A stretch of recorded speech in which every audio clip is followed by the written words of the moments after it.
Bismillah ar-Rahman ar-Rahim. Welcome back, you're all on time. I would like to congratulate you all. So we'll just finish after all those examples I gave. We spoke about the Trinity and refuting it somewhat, that it is not part of our belief. And we refute any anthropomorphism for Allah subhanahu wa ta'ala. Does everyone know what anthropomorphism is? It's to assign physical body parts to a deity. It's called anthropomorphism.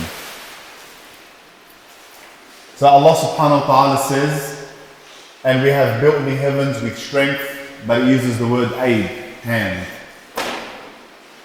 And remember our servant Dawood, the one of strength, even though in Arabic it says the word hand. It uses the word hand to denote strength. وَجَاءَ رَبُّكَ وَالْمَلَكُ صَفًّا صَفًّا. We said that it is the command of your Lord that came. But what about this one? وُجُوهٌ يَوْمَئِذٍ نَاظِرَةٌ إِلَىٰ رَبِّهَا نَاظِرَةٌ. Imam al-Rida alayhi salam says that this means they will be bright looking at the reward of their Lord. But the Quran literally says looking at their Lord.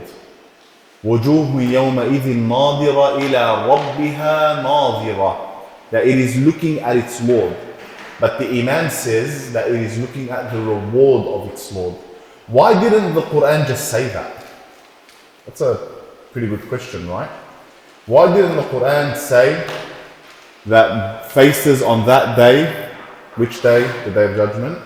Faces on that day are bright, looking at the reward of their Lord. Why did it say looking at their Lord?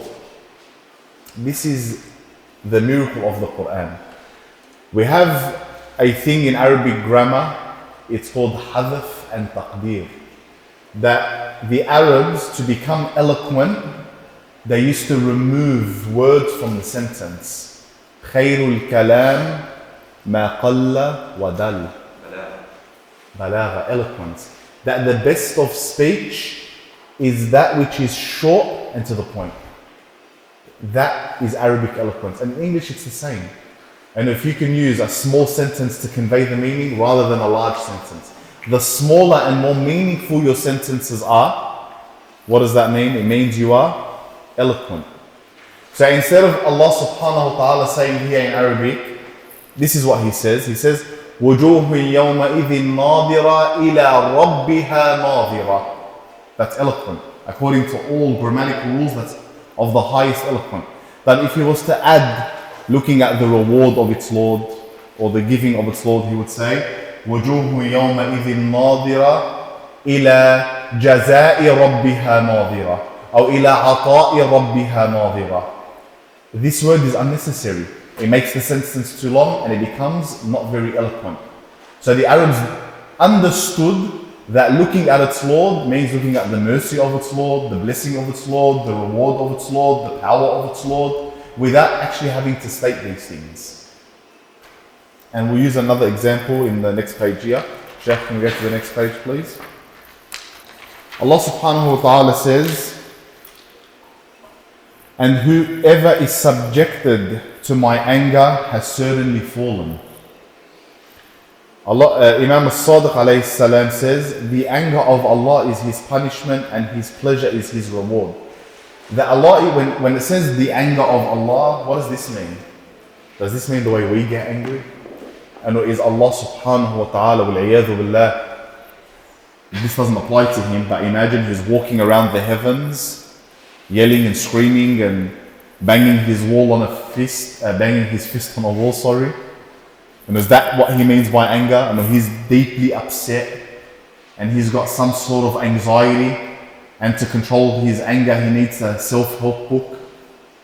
Is that what it means when we say Allah is anger? We angered Allah? No, it means that you've transgressed the limits of Allah and his anger is his punishment. That's the expression of his anger. It is not an emotional thing. And the pleasure of your Lord, when Allah is pleased with you, he's not sitting there smiling, oh wow, I'm so happy right now, I feel this great euphoria, or I feel this great feeling of love in my heart right now. It's not how it is. We remove these from Allah subhanahu wa ta'ala. He is pleased with you, you receive His reward. And His pleasure is that you've done what you were destined to do. And His anger is that you transgressed His limits and hurt yourself and those around you. You in no way hurt Allah, and you in no way benefited Allah. This is what they meant from Imam Sadiq alayhi salam. And they plotted and Allah plotted, and Allah is the best of those who plot. They deceive Allah, but He is deceiving them. These ones are a bit tricky. And Allah mocks them. Allah has ridiculed them. Now, does Allah mock? Does Allah deceive? What do these words mean in Arabic? Imam al-Rida alayhi salam says, he says, Allah exalted and glorious does not mock, deceive or plot. What are the real meanings of them? He says, rather He recompenses them with the reward of mockery, the reward of deception, and the reward of plotting. And He just turns their plot against themselves. That's what He means. And though they tried to deceive Allah, but Allah deceived them. Really, it just means that Allah nullified their part and just turned it upon them. But imagine saying all of that. We want eloquence. يُخَادِعُونَ اللَّهِ وَاللَّهُ خَادِعُهُمْ. Very short, very to the point. Imagine Allah was to say all of that. And no, وَيُخَادِعُونَ اللَّهِ وَاللَّهُ رَدَّ خَدْعَهُمْ عَلَىٰ أَنفُسِهِمْ. It's not eloquent anymore. It's not eloquent at all anymore. And it wouldn't be a linguistic miracle. So short sentences to the point that the Arabs would have understood there and then. And all the Arabs understood that because no one came to Rasulullah and said to him, even the kuffar, really, ever they came to him and said, does your Lord mock us, Ya Rasulullah? They understood what it meant. They understood exactly what it meant because they were the Arabs of that time. Sheikh, there's one that we skipped here. I'll give you, there's an example here. The word lion. The word lion, while it refers to the predatory animal, it is also used to describe a brave person. The context helps determine which meaning is intended.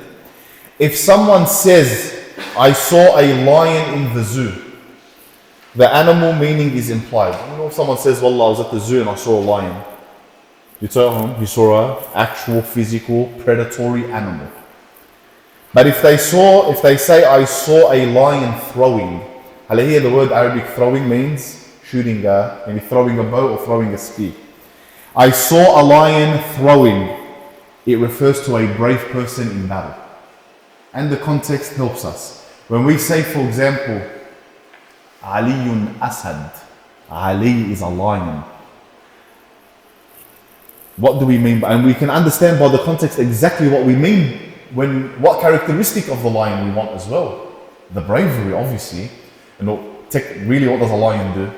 It sits in the Serengeti plains, the females hunt, the lion's there for show, and they bring him his food. That's what the lion does. He's very lazy, but he's also brave. So when we say, Fulanun Asadun, do we mean that person is lazy and he just sits at home? No, we automatically, every Arab knows that we mean bravery by it. And not only do we know the word, what it means, but what we mean by it. Because we are the masters of this language, either English or Arabic. Allah subhanahu wa ta'ala says here, أن تقول نفس يا حسرة على ما فرطت في جنب الله. Jamb literally means side. You know, we say, well, we had jambe. It literally means the side of something. Sheikh al-Saduq, he's a linguist and a aqa'id scholar. He said, side here means obedience. Do you remember when you were young? I don't know if some of your parents, obviously they speak Arabic, and you went somewhere and they're afraid for you, and they say, khalik jambe or khaliki jambe, and don't leave my side. Arabs used to use this. What does it mean? Obey, stay close to me, stay close in obedience to me. So, jamb here in this context means the obedience. It means obedience in Arabic. This is small in the sight of Allah. This is what the ayah says. And this is small towards the obedience of Allah. Therefore, Imam Ali says, I am the side of Allah. I am Jambullah, which means what? I am the one whose allegiance and obedience is obedience to Allah. So someone might look at this and say, oh, Jambullah, oh, that means God has a side, and God has hands now, and God has a face, and God has a shin, which was the worst one of them all, and God has a face, and God sits on his throne. All of these are nothing more than metaphorical language using the highest Arabic eloquence. And every Muslim scholar knows this, except a group of scholars, we don't want to mention their name, but they have the most money at the moment, and they build the most mosques, and their influence is spread everywhere. And they build their mosques with US petrol dollars. You all know what I'm talking about. Can we get to the في summary lesson ولا ما في summary لا؟ That's it. All right. Does anyone have any questions about hands, face, feet, throne, any of that towards Allah subhanahu wa ta'ala? Is all of that understood? Does anyone have any questions about the Trinity? Yes. Cool.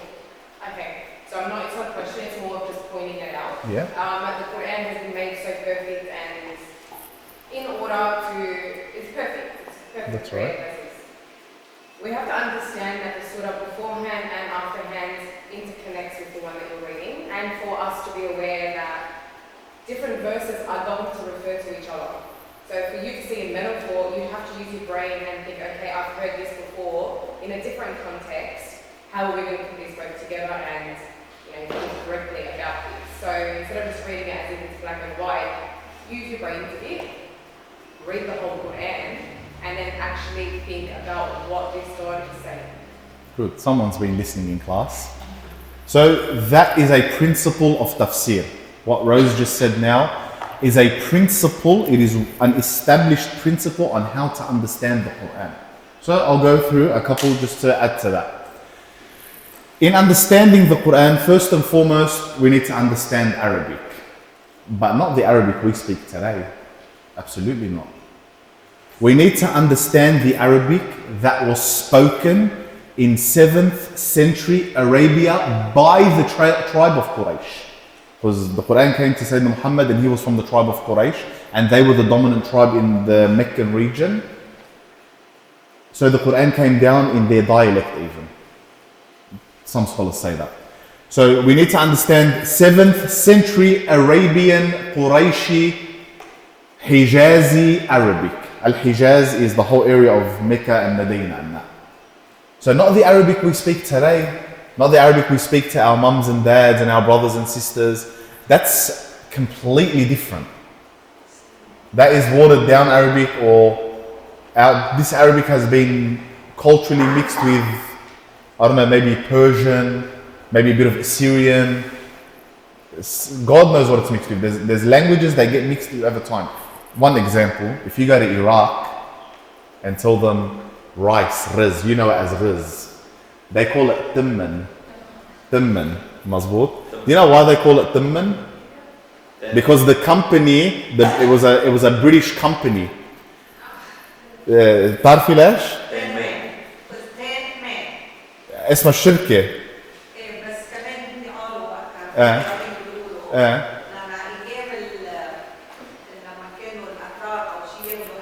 ايوه كان بدهم 10 made to hold a bag of rice, whatever. There you go. So they called it timman. And another opinion, if it started like that, they might have called their company Temmen. Literally, I think it was British, Turkish, Ottoman Empire ruled area. So the Iraqis were so familiar with hearing the word every time, yalla Temmen, Temmen. They now call rice timman. And it's not rice, it's not the Arabic word for it. But go in all of Iraq, you can't convince them otherwise. They know that it's riz also, but that's their word for it now, because another culture entered and kind of used that word, so now they use it as well. Arabic today is like that. Arabic today is like that. But when we read the Quran, it's not watered down Arabic, it's pure 7th century Arabic. So for us, when we hear jamb, we don't know that jamb means obedience because we've never used it before. But the Arabs used to use that a lot. So we need to understand first and foremost 7th century Arabian Arabic. Number 2, we need to understand the structure of Arabic grammar. Now, do you see these things here? Damme, Fatha, Damme, Kasra. They're there for a reason. That if I was to swap them around, it'll change the meaning of the word. For example, if I said, ضرب المعلم التلميذ. ضرب المعلم التلميذ. What does that mean? The teacher hit the student. If I said ضرب المعلم التلميذ, it means that I kept the structure the same. It means that the student hit the teacher. I kept the words in the same order, but I just swapped the fatha and damme and changed the whole entire meaning.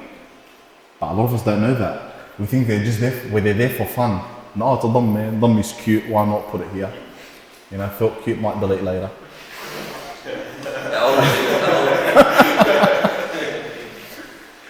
The point is, they have a reason why they're there. The fa'il, the maf'ul bihi, they all have reasons why there's a fatha, why there's a dhamme, why there's a kasra. If anything was to be changed, it will change the meaning of the area. So Arabic grammar is important and understanding Arabic vocabulary. And last but not least, they say, Al-Qur'anu yufassiru ba'duhu ba'da. Or ba'dahu ba'da. That the Quran interprets itself. How?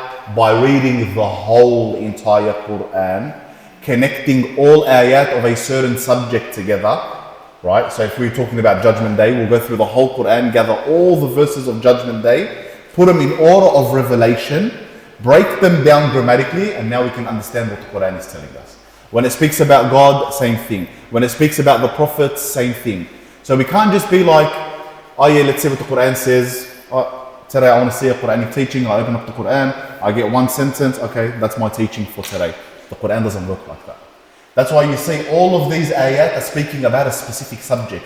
We've grouped them all together in context so that we can understand the issue that God doesn't have physical body parts. But if we were to read them on their own, without bringing all the ayat together, we'd come to an incorrect conclusion. This is why understanding the Quran, most of them explained by the Imam Ahlul Bayt. Exactly, and most of them at the same time are also explained by the Imams of Ahlul Bayt, which brings me to my next point. So Arabic's important, Arabic grammar is important, understanding the reason of its revelation is important, and last but not least, referring back to the words of the Prophet and the Imams of Ahlul Bayt for further clarification. We do all of this first before we say, Wallah, my opinion is, your opinion is nothing. And say what the opinion of Imam Ja'far al-Sadiq was, or the opinion of Amir al-Mu'mineen is.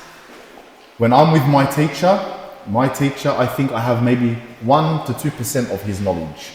And we sit down for 4 hours, and God forbid that we should come up with any opinion of our own. We bring out books that are over 1200 years old, and we read them, and we compare them to another scholar who also wrote 1200 years ago. We read all of these and all the narrations of the Imams, and we go through the whole Quran before we could confidently say, Wallah, my opinion is this. And it takes a good amount of scholarship before anyone can ever say they have an opinion, especially on the matter of religion. Any other questions before we get to our next? This will be 10 minutes max. You ready?